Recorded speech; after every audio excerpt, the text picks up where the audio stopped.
Hello friends.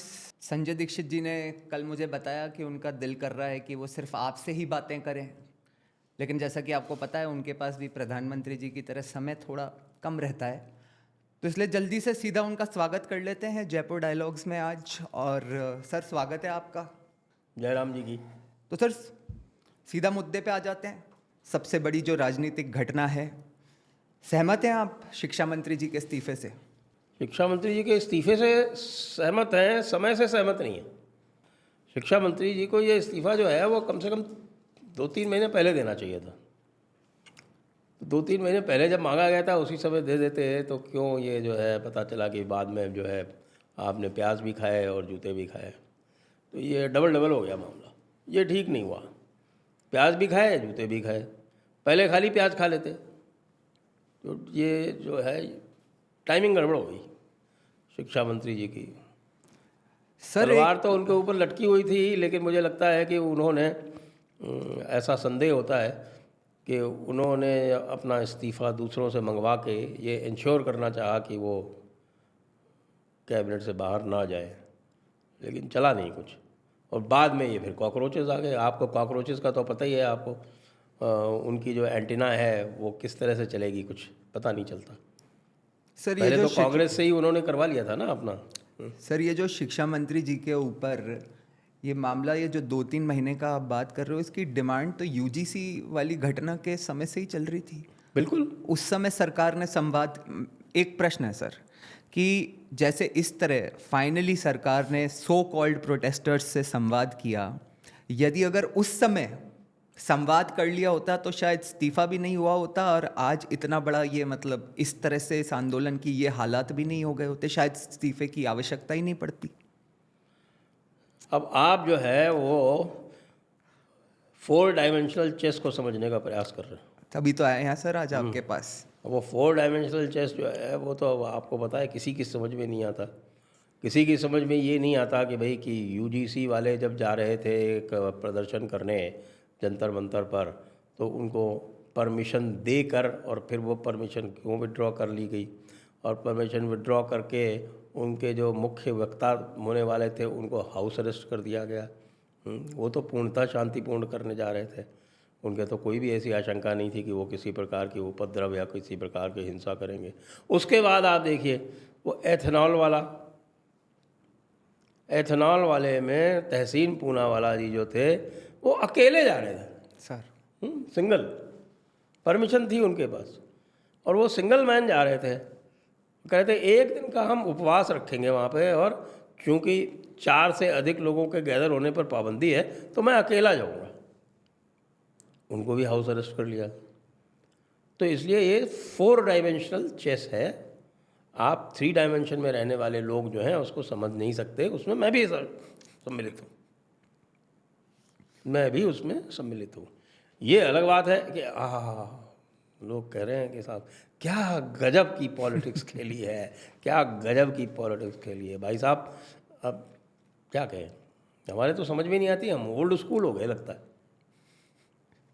Sir ये protest था किसका? अभी आप कॉकरोचेस का जिक्र कर रहे थे, स्टूडेंट्स थे, सीजेपी थे, विपक्ष था, टुकड़े टुकड़े गैंग थी या एनजीओज थे, ये था किसका सर ये प्रोटेस्ट? ये एक जॉइंट वेंचर था। आप याद कीजिए कि वो जो दिपके था उसका जो कॉकरोच वाला जो इंस्टाग्राम के जो रील जो वायरल की गई वो किसने की? वो आम आदमी वालों ने की, क्योंकि सोशल मीडिया में उनके जितना कारीगर भी कोई है नहीं। उस कारीगरी में वो सबसे आगे हैं। तो उसको वायरल उन लोगों ने किया। अभिजीत दीपके ने यहाँ लैंड होने के बाद में बात सबसे पहले किससे की? वृंदा करात से जी। और वृंदा करात से बात करने के बाद उसके बाद फिर उसका बायकॉट किसने किया? उसका बायकॉट किया कांग्रेस ने। तो ये अलग तरह का एक जॉइंट वेंचर था। और बाद में जब ये पहले तो यहाँ भी फेल हो गया, फिर बाकी लखनऊ में पिट गया, इधर जयपुर में आया, किसी ने भाव नहीं दिया, घूमता घामता रहा, फिर was just like bit lost. तो फिर लेफ्ट वालों ने कहा कि अरे हम तुम्हारे साथ हैं भाई, हमारे पास अभी भी आज की डेट में भी हमारे पास आइसा है, हमारे पास एसएफआई है, हमारे पास और उल्टे पुल्टे कई सारे संगठन हैं। तो आओ यहाँ बैठो आके। सर ये सब तो खुल के आए सामने बाद में, लेकिन इसी से जुड़ता हुआ एक प्रश्न आपसे पूछ लेता हूँ ताकि आप इसको इंक्लूड कर लोगे उसमें, क्योंकि विपक्ष की जो क्रेडिबिलिटी है सर, वो तो आपने देखी है कितनी शानदार है। वो एआई समिट में यूथ कांग्रेस वालों ने अपनी टी शर्ट उतारी थी तो जनता ने इलाज कर दिया था सर। तो डू यू थिंक कि this is a new way of a political protest without a political banner, कि भाई मतलब लोगों को लगे कि ये एक नेचुरल जो है एक प्रोटेस्ट हो रहा है, ऑर्गेनिक प्रोटेस्ट है, और उसके बाद सर ये जो थे ये तो खैर बाद में तो खुल के सामने आ ही गए, एवरीवन अपार्ट फ्रॉम स्टूडेंट्स। बाद में तो आ ही गए, लेकिन शुरू में जब पहले 20-25 दिन जब ये चल रहा था, तो 20-25 दिन आप याद कीजिए कि 20-25 दिन में there was no traction, zero traction. बिल्कुल। ट्रैक्शन तो तभी से शुरू हुआ जब सबसे पहले केजरीवाल स्टेज पर आए।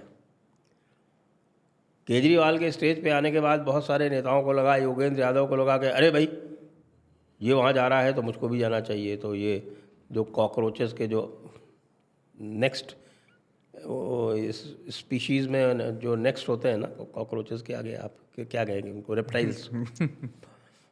तो कॉकरोचेस के ऊपर जो रेप्टाइल्स थे, वो रेप्टाइल्स आना शुरू हुए। और जब रेप्टाइल्स आने लगे तो फिर वो तरह तरह के सब आने लगे। सबने कहा कि अच्छा ठीक है, इसको हम और बनाते हैं।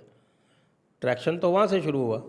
और उसके पहले से आपको ध्यान है, मैं तो कहने लगा था कि अब इसको समेट दो, टाइम आ गया है, वो the fun is over, it's no longer entertaining. जो भी एंटरटेनमेंट वैल्यू थी इसकी अब ख़त्म हो चुकी है, अब न्यूसेंस वैल्यू शुरू होने वाली। लेकिन कौन सुनता है? नक्कार खाने में तूती की आवाज़ कौन सुनता है? तो सर डू यू बिलीव कि 20 जुलाई की नहीं सुन रहे थे, लेकिन क्या इसका मतलब ये है कि 20 जुलाई को जो घटना हुई, मतलब इंटेलिजेंस फेलियर भी था, असेसमेंट मिस्टेक भी थी, कि भाई मतलब जिस तरह का स्वरूप ले लिया अचानक से, फिजिकल स्वरूप उस आंदोलन ने, कि भाई संसद पर कूच कर देंगे और पत्थरबाजी हो गई, ये सब नहीं सोचा गया था कि ऐसा हो सकता है? बोल तो उन्होंने रखा था कि हम तो कूच करेंगे। हाँ। अब आम आदमी पार्टी से डील करने की दिल्ली पुलिस की बहुत पुरानी इनकी जो है वो एक्सपीरियंस है। आखिरकार आम आदमी पार्टी ने 10 साल तो लगातार राज किया है। उसके पहले भी 6-7 महीने इनकी सरकार थी। तो 3-3 टेन्योर का एक्सपीरियंस है दिल्ली पुलिस का इनको डील करने का। इनको ये भी याद है कि किस तरह से जब पहली बार सरकार आई थी तो 26 जनवरी में कैसे इन्होंने व्यवधान डालने का प्रयास किया था, ये सब याद है। उससे पहले एक जो आपके निर्भया कांड के समय में जो फ्लैश मॉब एकत्रित किया गया था, वो भी याद है। तो मुझे तो लगता है जो इनका क्यूमुलेटिव एक्सपीरियंस है उसके पन्ने पलट के देखे ही नहीं इन्होंने कि भाई क्या हो सकता है, ये चीज़ें तो हो ही सकती हैं ना। सर अब जो है वो क्या कर रहे हैं, अब आपको पता है, वो 15-15 फीट के जंतर मंतर पे 15-15 फीट के बैरिकेड्स बना रहे हैं, 15 फीट ऊंचे। देखा सर मैंने। सर ये जो सलीम मियाँ जी की जो आप बात कर रहे थे, योगेंद्र यादव, इन्होंने कहा कि अब इस देश में लोकतांत्रिक तरीके से नहीं, सड़क से ही मुद्दे तय होंगे संसद और से फैसले नहीं, होंगे। मुद्दे संसद से नहीं, सड़क से तय होंगे। जी सर। और सरकारें जो है वो इलेक्शन से नहीं, रेजिस्टेंस से तय होंगी। सर तो मतलब ये तो कुछ तो प्रतिक्रिया दें सर, वो हमारे आंदोलन जीवियों के ब्रांड एम्बेसडर हैं सर। भाई वो तो देखिए, संसद के बजाय सड़क पर तय करने का प्रयास तो कर रहे हैं, लेकिन उसके बाद भी 3 बिल इधर पास हो गए। तो ये तो मुझे लगता है योगेंद्र यादव जी की चुनौती को झटका है कि 3 बिल पास हो गए। अब अगले हफ्ते में कहीं शायद FCRA भी पास होने वाला है। FCRA पास होगा तो एक और डायमेंशन जो इस पर है, जो हिडन डायमेंशन है, जो 4th डायमेंशन है ना, वो मुझे लगता है कि यही हिडन डायमेंशन है उसमें। सर लेकिन कांग्रेस तो ये कह रही है, जो आपने कहा कि मतलब योगेंद्र यादव जी को झटका लग गया, राहुल जी ने तो उनकी बात मानी सर, प्रधानमंत्री निवास के सामने जाके सड़क पर ही लेट गए और वहीं से वो कह रहे हैं कि हमने ही करा दिया इस्तीफा धर्मेंद्र प्रधान का। अब भाई देखो, ऐसा है कि गंगा जी जब बह रही हैं तो उसमें डुबकी लगा के अपने पाप धोने का कार्यक्रम कोई भी कर सकता है। हम कह रहे हैं बहती गंगा में हाथ धोने का जो मुहावरा है, वो तो बहती गंगा में डुबकी लगाने का। तो लोग, जब गंगा जी बही रही हैं तो डुबकी उसमें लगा लो। सर इसमें ना एक दो पॉइंट हैं, वो आपसे पूछना और कई लोग ये जानना भी चाहते हैं कि एक व्यू तो ये था सर कि ये बेसिकली मतलब आम आदमी बैक्ड प्रोटेस्ट था, और सीजेपी का जो बैकग्राउंड और उसके मेन मेंबर्स का जो बैकग्राउंड दिखाई देता है, तो एक व्यू तो ये था, और ये था कि राहुल गांधी जब वापस आए और उन्होंने देखा कि अरे भाई ये तो मामला ट्रैक्शन पकड़ रहा है थोड़ा, तो मैं भी इसमें क्रेडिट लेने के लिए कूदूं। एक व्यू तो ये था सर। दूसरा व्यू ये था सर, कुछ लोगों ने ऐसा भी कहा कि it cannot merely be a coincidence कि जिस 20 दिन में सोनम वांगचुक यहाँ पे फास्ट कर रहे थे, उसी 20 दिन राहुल गांधी विदेश में थे एंड नोबडी नोज कि वो एग्जैक्टली कहाँ थे, क्या कर रहे थे। आपका क्या व्यू है सर मतलब इस पे? मेरा व्यू तो ये है कि देखिए, पहले सबसे पहले नीट का मुद्दा उठाया किसने था? राहुल गांधी ने। और उन्होंने वो छात्रों की गूंज के कार्यक्रम आरंभ किए थे। लेकिन जैसा कि हम जानते हैं कि राहुल गांधी जी किसी भी चीज़ पे बहुत देर तक फोकस नहीं रख पाते हैं, तो अचानक उनका फोकस टूटा, हुए विदेश चले गए। तो फिर दूसरे लोगों ने मौका ताड़ा और उन्होंने इसको पकड़ लिया और आगे चला दिया। तो वापस लौट के आए तो देखा कि बच्चे का खिलौना जो है, वो बच्चा बाहर था, तो उसका खिलौना उस पड़ोसी ले गया, पड़ोसी का बच्चा ले गया। तो उसने कहा कि ये मेरा खिलौना पड़ोसी का बच्चा कैसे ले गया, ये खिलौना तो मुझे वापस चाहिए। तो अब वही एग्जैक्टली खिलौना तो नहीं मिला, तो उसी तरह का उन्होंने खिलौना क्रिएट करने का प्रयास किया। पूरे में ये अंदर की भी खबर है, और इन्होंने आज तक कांग्रेस वालों ने कुछ ने तो गलती कर दी, यानी एक तो पवन खेड़ा तो वहाँ पहुँच भी गए। सीजेपी नाम या कॉकरोच नाम अभी तक राहुल जी के मुखारविंद से नहीं निकला है। तो राहुल गांधी जी वस्तुतः अप्रसन्न है कि उनका मुद्दा कोई दूसरा ले उड़ा और माइलेज भी ले गया। तो उस माइलेज को वापस लाने के लिए वो गए थे। आप तो ध्यान होगा, जब वो वहाँ पे बैठे थे तो संजय सिंह और आतिशी ये बहुत ज़ोर ज़ोर से चिल्लाए थे कि ये बिल्कुल गलत है, ये सरकार जो है वो इनको मदद कर रही है और सरकार ने इनको ये माइलेज दिलवाया है, कहा था उन्होंने। बिल्कुल बिल्कुल। संजय तो ये सिंह माइलेज की लड़ाई हो गई थी उस समय, संजय सिंह ने माइलेज की ट्वीट भी लड़ाई हो किया गई था। थी। ये इसके 3 फेजेस देख लीजिए। पहला फेज़ था जिसमें खाली आप कह सकते हैं कि भाई पीछे से पैसे की बैकिंग या इस सारी बैकिंग थी, क्राउड्स एब्सेंट थी। उस समय पे इसको पूरी तरह से लेफ्ट ने चला के रखा। जो भी क्राउड्स थी वो उनके ही कार्डर थे, आयसा के, एसएफआई के, इनके सबके परफॉर्मर्स। उसके बाद में जब ये कुछ दम नहीं हुआ, तो उसके बाद फिर 20 तारीख को जो वो तमाशा हुआ, उसमें आम आदमी के गुंडे आए, गुंडे विशेषकर से। वो पूरा जो इलाका है आपका शाहीन बाग, जिसको ताहिर हुसैन ने भी मोबिलाइज किया था। मतलब ताहिर हुसैन तो ईस्ट दिल्ली में था, तो वो ईस्ट दिल्ली वाला भी इलाका मोबिलाइज हुआ, प्लस आपके ओखला और शाहीन बाग, ये बटाला हाउस, ये सारे एरिया से, यहाँ से सबसे जामिया नगर, यहाँ से लोग आए टोपी वाले। एक सेगमेंट ये था। एक सेगमेंट जो है वो चंद्रशेखर रावण का था, भीम आर्मी वाला। लेकिन भीम आर्मी वाले को भी धोखा हुआ, इसलिए वो बाद में अकेले जाके बैठा संसद भवन में। उसको किसी ने भाव नहीं दिया, वो बड़ा बेआबरू होके उसने जो है वो धरना उठाना पड़ा उसको। लेकिन उसने इसमें क्रेडिट लेने के लिए उसने भी अपने कार्डर्स यहाँ मोबिलाइज करे। और तीसरा समाजवादी पार्टी ने, अब समाजवादी पार्टी ने क्या सोच के मोबिलाइज किया, उनको ये लगता है कि भाई कि बीजेपी को कहीं से भी कोई समस्या हो तो उनको संभवतः बाय डिफ़ॉल्ट कोई फ़ायदा मिल जाएगा। अगर मिला या नहीं मिला ये नहीं पता, लेकिन हाँ, जो भाई लोगों ने जो कार्यक्रम किया, अयोध्या के चंदा चोरी वाला जो स्किट उन्होंने स्किट वाली परफॉर्मेंस दी, वो बुरी तरह से उनके गले पड़ चुकी है। हाँ, मैं एक्चुअली सर इसी पे आने वाला था, लेकिन इस पे आने से पहले सर मैं, क्योंकि ये तो इंटरेस्टिंग पार्ट है, इससे पूछूंगा, लेकिन सर एक इंटरेस्टिंग पैटर्न और भी है कि ये जो नॉर्मलाइजेशन ऑफ गाली कल्चर हुआ है, कि पहले इंस्टाग्राम रील्स पर, फिर जंतर मंतर साइट पर, और फिर संसद में राहुल जी के द्वारा, कि भाई मतलब पहले तो सर ये लोग 20-25 साल से चलो मोदी को गाली दे रहे हैं, यहाँ तक तो ठीक है, लेकिन इस बार तो संसद के पटल से सर इडियट, अंधभक्त, मतलब जनता को भी गाली देना शुरू कर दिया। तो ये सर एक पैटर्न तो है बड़ा इंटरेस्टिंग, मतलब कि राहुल जी को लग रहा है कि ये this will appeal to the Gen Z मतलब कि अगर वहाँ पे खड़े होके इडियट, अंधभक्त और इस तरह की लैंग्वेज यूज़ करेंगे। अब ये जेन जी को अपील कर रहा है कि नहीं कर रहा है, ये तो मैं नहीं कह सकता है, लेकिन इसके विरुद्ध कंसोलिडेशन ज़बरदस्त इन्होंने करवा लिया है जेन आर का। मेरे विचार से कि एक जेन आर है जिसको मैं कहता हूँ जेन राष्ट्रवादी, जी वो इस जेन जी से बहुत अधिक शक्तिशाली, पावरफुल और नंबर्स में भी इनसे 100 गुना है। जी ये भूल जाते हैं कि ये जेन जी जो है ये एक वर्चुअल रियलिटी है, जी लेकिन जेन आर जो है वो ज़मीन की रियलिटी है। तो ये इनके उल्टा तो पड़ेगा ही पड़ेगा।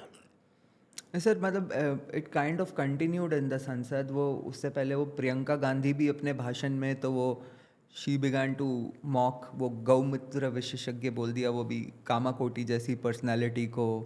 और मतलब सर संसद में तो अगर if you are really serious about कि भाई पेपर लीक के मुद्दे पे हम क्या कर सकते हैं, तो कम से कम इतने घंटों की स्पीचेस में दोनों भाई बहन मिलके सर एक सजेशन तो दे ही सकते थे कि इस कानून को ऐसे बेहतर बनाया जा सकता है, या इसमें ये कमी है। कोई इडियट बोल रहा है, कोई अंधभक्त बोल रहा है, कोई गौमूत्र विशेषज्ञ बोल रहा है। And then that brings me also to the next point, जिसकी तरफ आप कह रहे थे कि भाई वहाँ पे एक स्किट प्ले कर दी जिसमें राहुल गांधी, वो अयोध्या के राजा, समाजवादी पार्टी के डिक्लेयर्ड अवधेश प्रसाद, पप्पू यादव जैसे कैरेक्टर्स अपना अपना किरदार निभा रहे थे। और वो जो सर हुआ भी चंदा चोरी, उसमें तो ये इंडिविजुअल्स इन्वॉल्व थे ना, एक भगवादारी को वहाँ बैठा के और उसको इस तरह से करना। तो ये मतलब या तो सर ये तय कर चुके हैं या और मान चुके हैं कि भाई इनके वोट, जो कि इस धर्म को मानने वाले लोग हैं, इनसे तो वोट मिलने नहीं वाले, वो तो अब तय है मतलब। और जो मोदी के सपोर्टर्स हैं वो अंधभक्त हैं और वो नहीं देंगे अब वोट। तो जो अपना बचा कुचा थोड़ा बहुत रह गया है उसको बस कंसोलिडेट करते जाओ कि कम से कम वो भी अब छिटक के नहीं चले जाए। क्योंकि जो इनका ट्रेडिशनल वोट रहा है, अब कहीं ना कहीं सुनने लगे हैं कि उन लोगों को भी रिप्रेजेंटेशन नहीं मिल रहा, तो ओवैसी वगैरह को वोट देने लगे हैं। अब वैसे ये देखा जाए तो इशारा तो कर ही दिया था राहुल गांधी ने, जब उन्होंने इडियट्स और अंधभक्त और स्टूडेंट की 3 कैटेगरी बनाई थी। तो मुझे लगता है उनको स्टूडेंट से संभवतः कुछ उम्मीद रही होगी, लेकिन स्टूडेंट में भी जेन जी है, और मैंने ये बताया आपको जेन आर है। तो ये अगर सोचते हैं कि सारे स्टूडेंट जो हैं वो नीट से इतने व्यथित हैं, कि नीट से व्यथित होने वाले तो वहाँ आए ही नहीं। एक लड़का आया था, उसको इन्होंने स्टेज नहीं दी। और ये जो इशू इन्होंने जो क्रिएट किया है, ये इनको बहुत दुख देने वाला है, मुझे ऐसा लग रहा है। क्योंकि जब योगी जी इसके बारे में बोलना आरंभ करेंगे उत्तर प्रदेश में, बिल्कुल, तब आप असली आनंद देखिएगा। तब देखिएगा ये कैसे भागे भागे फिरते हैं, क्योंकि इनके पास इस चीज़ का कोई उत्तर हो नहीं सकता। लगातार ये जो है वो बनाते रहते हैं, मजाक बनाते रहते हैं। आज तक ये कभी राम मंदिर गए नहीं, ना राहुल गए ना अखिलेश गए। तो जब आप राम मंदिर नहीं गए, तो यदि राम मंदिर में मान लीजिए कोई आपका कोई घटना हो भी गई, तो हाउ आर यू कंसर्न? आपको क्या समस्या है? आप तो उसको जो है वो मानते हैं कि साहब की ये तो बड़ा गलत हुआ, आप होते कौन हो? यहाँ तो मस्जिद ही होनी चाहिए थी। तो इनके जो जिसको बोलते हैं ना लोकस स्टैंडाई, वो लोकस स्टैंडाई है क्या? इनका कोई लोकस ही नहीं है वहाँ पे। ऊपर से उन्होंने एक तथाकथित शंकराचार्य को भी, जिनको लोग जो है आजकल सपाचार्य बोलते हैं, उनको भी हायर कर रखा है। सर। तो वो और उसमें सोने में सुहागा कर देते हैं। उन्होंने बातचीत आरंभ की कि साहब यहाँ चोरी हो गई, ये हो गया, वो हो गया, तो लोग उनसे भी पूछने लगे, हिसाब लेने लगे कि आपने एक वो रामालय ट्रस्ट बनाया था यहाँ पे मंदिर बनाने के लिए, और उसकी जो है वो एक कोई 100 मंजिली इमारत की एक वो आर्किटेक्चरल ड्राइंग भी जारी की थी, वो पैसा कहाँ है, उसका क्या हो रहा है। तो इनके जो भी मूव्स हैं, क्योंकि अखिलेश यादव के मूव्स जो हैं वो 4D वाले नहीं हैं, वो 2 डायमेंशन में ही चलते हैं।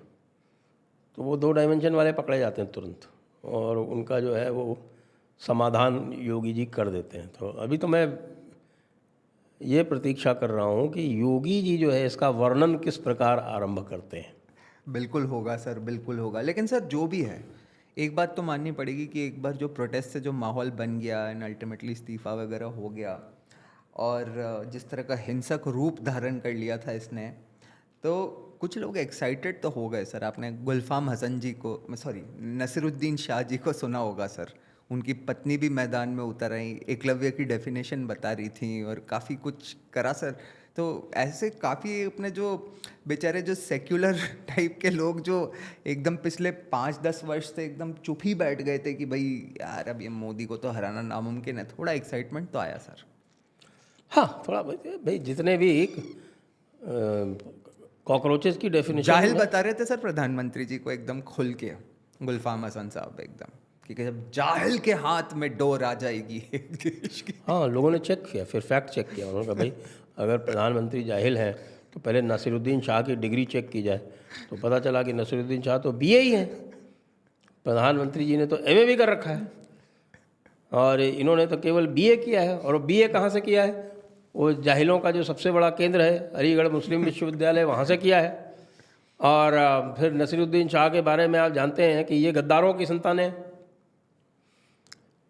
जहाँ फिशा खान नाम का एक मर्सनरी था जो कि अफ़गानों को गद्दारी करके 1800 जब ये एंग्लो अफ़गान वॉर हुआ था तो उसमें उसने अफ़गानों से गद्दारी करके मुखबरी की इनके साथ में। तो फिर जब अंग्रेज़ों को वहाँ से भगाया अफ़गानों ने, तो ये भी साथ में भाग आया। इसको इसकी बहादुरी का, इसको इसकी गद्दारी का इनाम दिया गया। सरदाना में एक जागीर दे दी गई तब दी ओल्ड मेरठ डिस्ट्रिक्ट में, अभी तो मेरे ख्याल से शायद शामली वगैरह में आ गया वो, तो या बागपत में। तो वो जो उसको इनाम दिया गया, उसी इनाम के जो वंशज हैं वो नसीरुद्दीन शाह है। अब मैं यदि कोई, वैसे तो जेन जी ने नॉर्मलाइज कर दिया है, लेकिन अभी भी जो है वो फ्रीडम ऑफ एक्सप्रेशन में आता नहीं है, लेकिन हम इसको कह सकते हैं कि भाई इनके जो वंश के ऊपर प्रश्न चिन्ह तो है ही। तो इस प्रकार के लोग हैं, जैसे हमारे ये दूसरे जो अफ़गान के वो हैं, वो आपके वो फैज़ तलब ख़ान के वंशज, हमारे नवाब साहब, नवाब ऑफ पटौदी सैफ अली ख़ान। तो ये जो गद्दारों के वंशज हैं, क्योंकि ये जो मैंने बताया ना कि जन राष्ट्रवादी है एक, तो जन राष्ट्रवादी के साथ में एक जन गद्दार भी है जी। एक जन राष्ट्रवादी है तो दूसरी जन गद्दार भी है। तो ये जन गद्दार को रिप्रेजेंट करने वाले लोग हैं। वैसे मैं सोच रहा था कि चीचा साहब भी बोलेंगे, लेकिन चीचा साहब नहीं बोले कुछ। हाँ सर, माहौल समझ गए थे। मैडम चली गई थी सर। मैडम तो, हाँ, मैडम आ गई थी सर। मैडम के पिताजी ने तो 47 में कहा ही था कि अगली ईद जो है वो पाकिस्तान में होगी। सर ऐसा कई लोग कहते हैं कि बीजेपी जो है मतलब अपने IT सेल वगैरह पे अरबों करोड़ों रुपए खर्च करती है, एंड तो ये जो पर्टिकुलर प्रोटेस्ट था सर, इसका जो शुरुआत थी एटलीस्ट, और जो जिस तरह से इनफैक्ट इसका फॉलोअप भी रहा, that was primarily on Instagram and social media. तो वो जो एक रिदम पकड़ी इसने, या जिसको हम टेक्निकल टर्म्स में एल्गोरिथम कहते हैं, उसको फिर इतने मतलब बीजेपी की IT सेल मिलके बीट क्यों नहीं कर पाए? मतलब अंत में मोदी जी की एक रील ने एल्गोरिथम चेंज कर दिया, वो भी इस कदर कि फेसबुक ने, मीटा ने उसको एक बार रोक दिया था। तो लेकिन बाकी ये इतना बड़ा सो कॉल्ड इकोसिस्टम इसको कंट्रोल नहीं कर पाया सर। ये सुनना चाहते हैं सर लोग आपसे। आप मुझको ट्रैप कर रहे हैं।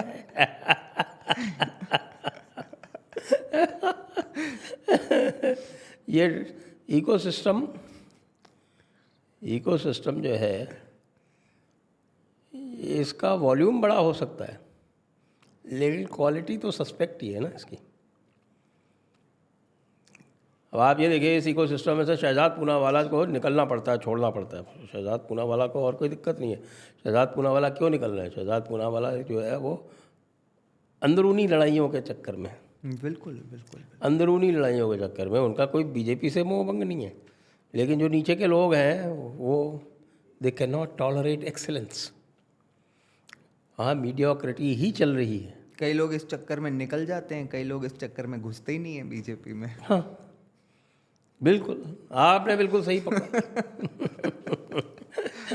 दूर से नमस्कार करो। अब शहजाद जो है, आप ये देखिएगा, मैं आज प्रेडिक्ट कर रहा हूँ कि as a BJP, as an independent BJP supporter, he is going to do far better. I also think. और नॉट ओनली दैट, वो अगर मान लीजिए अपनी, भले वो अपनी यूट्यूब चैनल चला ले या और कोई फ्रीलांस वर्क कर ले, he also stands to earn a lot. BJP के मीडिया प्रचारक बन के आपकी अर्निंग कैपेसिटी तो हो जाती है ज़ीरो। बिल्कुल बिल्कुल। और थिंकिंग कैपेसिटी भी ज़ीरो से थोड़ा ही ऊपर रह पाती है, क्योंकि सारे टॉकिंग पॉइंट्स तो ऊपर से आते हैं। आप तो देख रहे हैं आजकल नज़दीकी से कि भाई किस प्रकार से इनकी डिबेट होती है। कोई भी चीज़ इंडिपेंडेंटली बोल नहीं सकते। सर अब आप मुझे ट्रैप मत करो। सर क्या है कि मुझे ऐसा कहीं ना कहीं लगता है कि जैसे कहते हैं ना, इंडिपेंडेंट क्रिटिकल थिंकिंग को उसको स्पेस नहीं दी जाती सर। एक तो इनसिक्योरिटी रहती है, मतलब जो अपना दिमाग चला के भी काम कर सकते हैं, लगता है कि अरे क्या बोल देगा भाई, कहीं पार्टी लाइन के विरुद्ध तो नहीं हो जाएगा, कहीं अपने ही तो नहीं पड़ जाएगा, अरे भाई तुमसे बेटर बोलेगा। अब सर शहजाद पूनावाला ने कल ही, क्योंकि आपने बात उठाई, कल जो वो वीडियो डाला था डिक्टेटर वाला कि अरे मोदी जी आप ढंग के डिक्टेटर भी नहीं बन पाए, अब वो पार्टी में रह के डाल सकता है क्या? What's wrong with that video? डालना ही चाहिए ऐसा वीडियो, इसमें क्या गलत है? फर्स्ट रेट वीडियो है वो। मतलब एक जनता की आवाज है वो, यही सुनना चाहती है जनता। बट वही है कि क्या बीजेपी में रह के आप ये कर पाओगे या नहीं कर पाओगे? मजे की बात ये है कि कुछ दिनों बाद ये लोग उसी को as an independent supporter hire भी कर सकते हैं। हाँ बिल्कुल बिल्कुल सर। वो ठीक भी रहेगा उनके लिए सर। और सर लेकिन हाँ, सर वो चीज़ जो है वो वहाँ बैठ के बोल नहीं सकता वो। अब सर देखिए, शहजाद पूनावाला जी को बीजेपी माफ़ करे नहीं करे, लेकिन मोदी जी ने सबको माफ़ कर दिया सर। नहीं, मोदी जी केवल उसी को माफ़ करते हैं जो उत्पात करता है। जो सीधा सीधा चलता है उसको वो माफ़ नहीं करते हैं। जैसे साध्वी प्रज्ञा को उन्होंने कहा कि मैं आपको दिल से कभी माफ़ नहीं कर पाऊँगा, तो साध्वी प्रज्ञा का क्या अपराध था जो उसको वो कभी दिल से माफ़ नहीं कर पाएंगे? और इन लोगों ने जो हिंसा की उसको आप माफ़ कर देते हैं। आप जो है, अगर if you reward bad behaviour you will get more of it. ये पक्की बात है। गांधीगिरी मुझे कतई पसंद नहीं है, ये मेरा पर्सनल मैटर है। I don't like this kind of a thing. मुझे बिल्कुल जो है वो लगता है कि साहब आप एक स्पेस क्रिएट कर रहे हैं बैड बिहेवियर के लिए। अब ठीक है, देयर आर सर्टेन सेक्शंस, उनको जो है आपको डील करना पड़ता है। It may be political expediency, लेकिन ये तो कहना ही पड़ेगा ना कि भाई ये ऐसी चीज़ थी जिसको आप आकलन नहीं कर पाए। हम लोगों ने आकलन कर लिया। हमारी आपकी भी शायद उसमें इस बीच में बात हुई है, और मैं लगातार कह रहा कि भैया आप समेटो उसको, समेटो। सही समय टाइम आ गया समेटने का। अब इसको आगे मत जाने दो। सर मुझे याद है इनफैक्ट लेकिन इन्होंने उसको ना केवल आगे जाने दिया, ये वेट करते रहे कि भाई पार्लियामेंट सेशन तक जाएगा। नहीं सर, इनफैक्ट मुझे ये भी याद है कि जब सोनम वांगचुक को इनने उठाया तो उसके 3 दिन पहले आपने मुझे बोला था कि इसको तो हटाओ भाई कम से कम। Why are they letting him become a hero unnecessarily? मुझे याद है सर, अच्छी तरह से याद है सर। अच्छा, आपने सोनम वांगचुक को हटाया? तब भी मैनेज नहीं कर पाए। नहीं, सोनम वांगचुक को हटाया। हाँ। लेकिन जो 3 टपोरे थे, जो 3 टापरे थे, उनको छोड़ दिया। ये क्या बात हुई? सर, कि बड़ी- भाई कॉकरोचेस को आपने कॉकरोचेस को हटाना है तो जो कॉकरोचेस का जो बिल है उसको हटाना पड़ेगा ना, सर अब तो पब्लिक क्योंकि कॉकरोचेस तो अदरवाइज तो आपको पता है कि वो तो कहते हैं कि साहब कि वो तो न्यूक्लियर एक्सप्लोजन भी झेल सकते हैं, बिल्कुल बिल्कुल ऐसा कहते हैं बिल्कुल कॉकरोचेस के बारे में। सर, ये इनफैक्ट ये जो कॉकरोचेस हैं और इनके जो स्पोक्स पर्सनस थे, जैसे मुझे एक चीज़ समझ में नहीं आ रही कि ऑल ऑफ देम कुछ तो एकदम डायरेक्टली एसोसिएटेड, जैसे वो आशुतोष रांका जो है वो अपने जयपुर का ही है, ही वॉज फॉर्मली आम आदमी पार्टी स्पोक्स पर्सन। ये जो सौरभ दास है सर, ये जिस तरह की अब इसकी डिटेल्स डाइवल्ज हुई हैं कि भाई मतलब 9,000 स्क्वायर फीट के इंडिपेंडेंट घर में जिसकी 9-10 लाख रुपए रेंट, दिवाली पार्टी में बड़े बड़े पॉलिटिकल पर्सनालिटीज़ और ये सब, तो ये सब क्या सर पता नहीं था, या मतलब लग रहा था कि अरे क्या ही कर लेगा, मतलब क्या चल रहा था सर, क्यों होने दिया? मुझे तो यही, खैर अपन ने इतनी बात कर ली, पहले तो बट पहले सर मैं देखिए मैंने पहले ही कैवेट दाखिल कर दी थी कि भाई ये 4 डायमेंशनल चेस है। चलिए सर 4D पे अभी आता हूँ बस मैं, लेकिन इससे पहले एक प्रश्न पूछ लेता हूँ आपसे कि नाउ दैट जो भी कहा जाए कि दूसरे पक्ष को तो ये लग ही रहा होगा कि कुछ रिजल्ट मिला है, तो in the run up to 2027 and 2029 in particular will we see more such protest? Protest तो होंगी अब ट्यूसडे को हमारे केजरीवाल जी करने वाले हैं, Kejriwal ji is feeling left out. मतलब इस तरह से हिंसक रूप वाले? नहीं तो भाई अगर आप उसको डील नहीं करोगे, if you going to reward bad behaviour तो हिंसक भी हो जाएंगे। वो तो they are baiting you, they are asking you to fire, और आप जो है वो डिफेंसिव हो रहे हैं। अब आप मुझे ये बताएं कि ये कहना कि लकीली सुप्रीम कोर्ट ने जो है वो पैलेट गन को बैन करने से मना कर दिया। दे आर वेरी क्लियर कि भाई if you have to, it is a legitimate measure of crowd control. तो ये बात जो है ये होम मिनिस्टर खुल के क्यों नहीं कह सकते, या प्राइम मिनिस्टर खुल के क्यों नहीं कह सकते, या कोई भी मिनिस्टर, कोई स्पोक्समैन खुल के क्यों नहीं कह सकता कि it is a legitimate measure of crowd control. In fact मैं भी ये कई बार सोच रहा और था सर, सारी मुझे तो ये भी नहीं दिख रहा पूरे मैटर में home minister is missing sir शुरू से। सर एक बार आपसे ही चर्चा हो रही थी मेरी, तो आपने मुझे ऐसा मतलब एक तरह से हिंट किया था या इसके बारे में कहा था कि कुछ पर्टिकुलर मोमेंट्स पे ऐसा भी लगा कि जैसे होम मिनिस्टर जो ऐसी सिचुएशन में जो उनका नेचुरल पोटेंशियल है, उनके हाथ थोड़े से बांधे हुए से लग रहे थे। साफ दिख रहा था। तो सर अब कम से कम अब जब दिल्ली ये के हो गया मैटर तो में, अब तो हाथ खोलने चाहिए कम उनके। से कम दिल्ली के मैटर में आप ये देखें कि दिल्ली के मैटर में दिल्ली पुलिस जो है वो होम मिनिस्ट्री के बजाय पीएमओ चलाने लगता है। ये आज की बात नहीं है, एक किताब लिखी पीवी नरसिम्हा राव ने, द इनसाइडर, वो सेमी फिक्शनल ऑटोबायोग्राफी है। तो सेमी फिक्शनल ऑटोबायोग्राफी में उन्होंने मेंशन किया, वो होम मिनिस्टर थे 1984 में, याद करें आप। और जब ये दंगे हुए आपके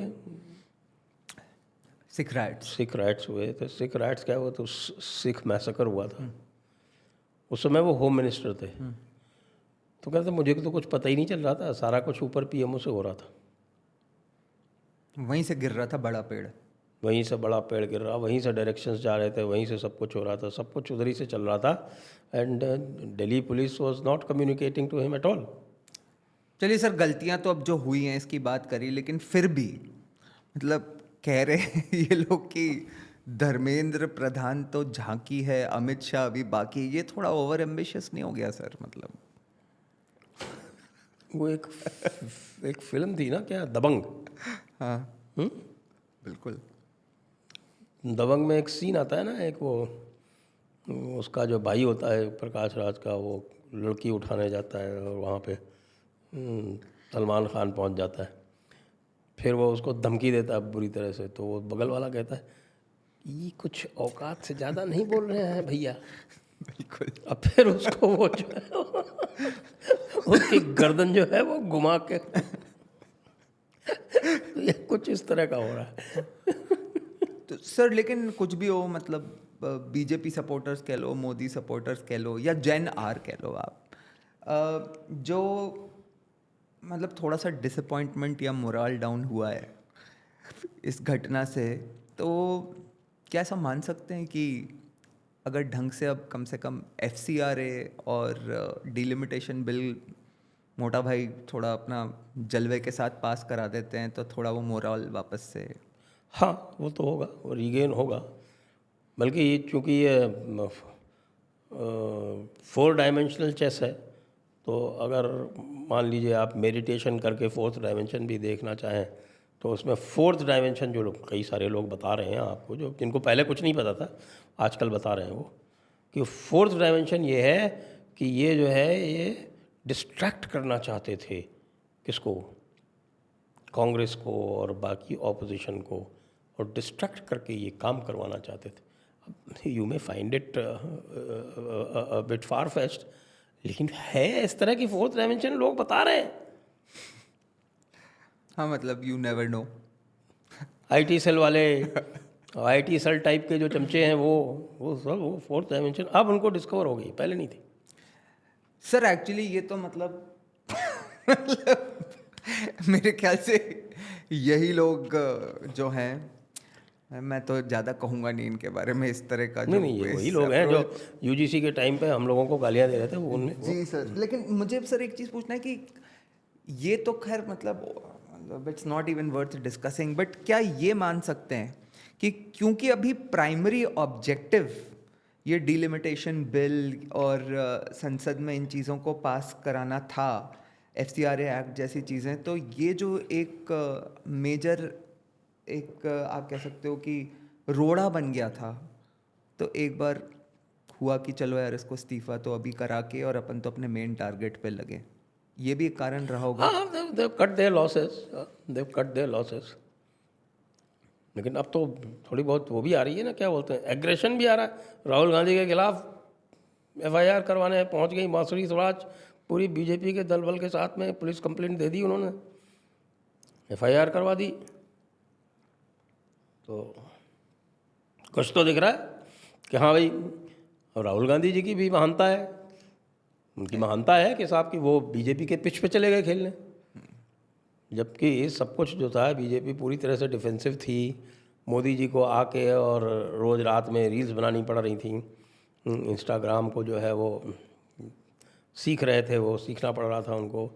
ऐसे समय पर वो कहा कि नहीं नहीं, ये क्या है कि हम अब जाके BJP की पिच पे जाएंगे और उनको वहाँ हराएंगे। तो अब इतनी अक्लमंदी के काम करोगे तो फिर तो अब लो, आपने मुद्दा दे दिया, अब वो मुद्दे को BJP क्यों नहीं भुनाएगी।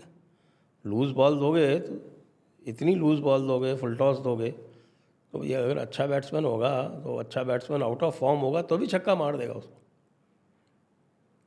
सर लेकिन अभी समय तो है ही थोड़ा, तो FCRA तो ऐसा लग रहा है कि शायद आ ही रहा है, और डिलिमिटेशन भी एक्सपेक्ट किया जा सकता है क्या सर? मुझे तो एक्सपेक्टेशन है, और उसका मुख्य कारण ये है कि भाई साहब पिच पे चले गए।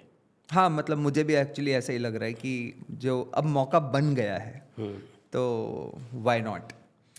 और सर एक अंत में ऑफ कोर्स ये पूछना आपसे बहुत ज़रूरी है कि ये सारी चीज़ें हो तो गई, बट आपको लगता है कि ग्राउंड पे इसका इलेक्टोरल इम्पैक्ट भी है?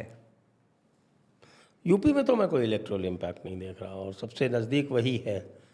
और पंजाब के इश्यूज भी जो हैं उन पे भी इसका कोई इम्पैक्ट नहीं है। ये 2 मेन स्टेट्स जो हैं, उत्तराखंड, 3 ये यहीं यहाँ की जो मेन स्टेट्स हैं, उसके अलावा मणिपुर, गोवा में तो क्या है इसका इम्पैक्ट है। यही 5 स्टेट्स अभी जाने वाली हैं। गुजरात और हिमाचल तो बाद में जाएंगी।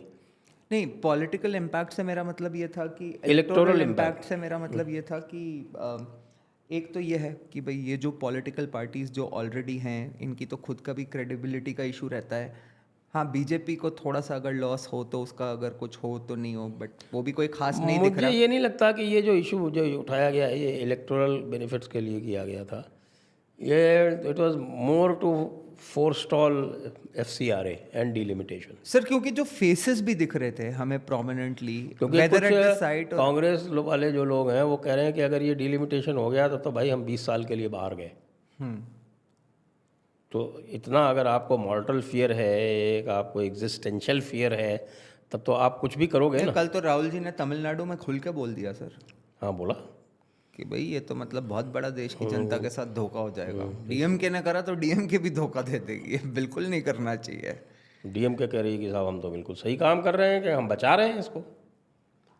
और sir can cockroach Janata party also translate into a political movement, political वो पार्टी? इनके जो भी लीडर हैं वो मुझे थोड़ा पॉलिटिकल IQ उनकी कम दिखती है। हाँ सर, लेकिन एक बात मुझे बड़ी गजब लगी सर उसकी। कहता है कि ठीक है अगर सुप्रीम कोर्ट ही सब कुछ डिसाइड करेगी तो हम उनसे नेगोशिएट कर लेंगे। इसलिए तो मैं कह रहा हूँ ना, पॉलिटिकल IQ जो है वो काफ़ी कम है। वो इंटरेस्टिंग था सर, मतलब दीप के जो है वो रोज ब्लंडर करता है कुछ ना कुछ बेवकूफ़ी की। उसने कहा कि बीजेपी एकदम सर पैटर्न भी एकदम सेम है जैसे मनीष सिसोदिया नहीं कहता था बीजेपी कह रही है कि तुम ज्वाइन कर लो तो मैं छोड़ देंगे। ये भाई साहब भी एकदम वैसे ही लगे हुए हैं। तो फ्रेंड्स, आज के लिए संजय दीक्षित जी के पास आपके लिए इतना ही समय था। अगली बार हम कोशिश करेंगे थोड़ा उनसे और समय मिले।